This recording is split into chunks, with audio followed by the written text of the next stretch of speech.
শায়েকে চরমোনাই সকল হিন্দুদেরকে আহ্বান জানিয়েছে এই দুর্গা পূজা উৎসব করার জন্য। আপনারা সকলে এই ভিডিওটা দেখেন, শায়েকের মুখ থেকে কথাগুলো শুনেন। সামনে দুর্গা পূজা চলে আসছে, আর উদ্যমের সাথে আর আনন্দের সাথে দুর্গা পূজা পালন করবেন। আওয়ামী লীগের আমলে যেইভাবে দুর্গা পূজা পালন করছেন তার চেয়ে ওজন এবার দুর্গা পূজা উৎসব আপনারা বেশি করতে পারেন, কিন্তু মনে রাখতে হবে ধর্ম যার যার, উৎসব পার্তা। ধর্ম যার যার, উৎসব তার তার, ভোলাবেন না। আর দুর্গা পূজা নিয়ে কেউ যদি রাজনীতি করতে চায়, চক্রান্ত করতে চায়, ইসলামী আন্দোলন বাংলাদেশের প্রত্যেকটা নেতা কর্মী অত্যন্ত প্রহরী অবস্থা আছে, তারা পাহারা দিবে। আমাদের সংখ্যালঘু ভাইয়েরা তাদের পূজা উদযাপন করবে, ধর্ম পালন করবে, নির্বিঘ্ন করবে, শান্তির সাথে করবে, নিরাপত্তার সাথে করবে।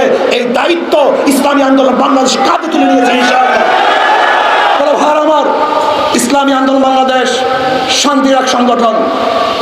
অনেক মানুষই আছেন ভদ্র, যোগ্যতা সম্পন্ন, জ্ঞানী, গুণী, কিন্তু তারা রাজনীতিতে আসে না কেন? ঘুরে ধরা রাজনীতি, পচা রাজনীতি, নষ্ট রাজনীতি তারা আসতে চায় না।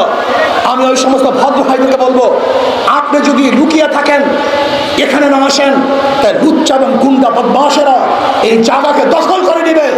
এর জন্য আসুন, যারা ভালো, ভদ্র, জ্ঞানী, আপনারা এই ময়দানে আসলে কোনো বদমাশরা এখানে থাকতে পারবে না, পালাতে বাধ্য হবে ইনশাআল্লাহ।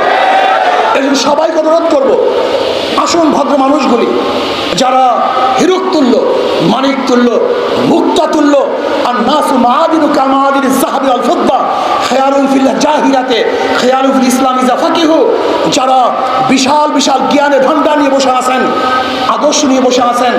আমরা চাই ইসলামী আন্দোলনের পতাকা ঐক্যবদ্ধ হয়ে একসাথে এই দেশটাকে গড়ব, এই জাতিকে গড়ব।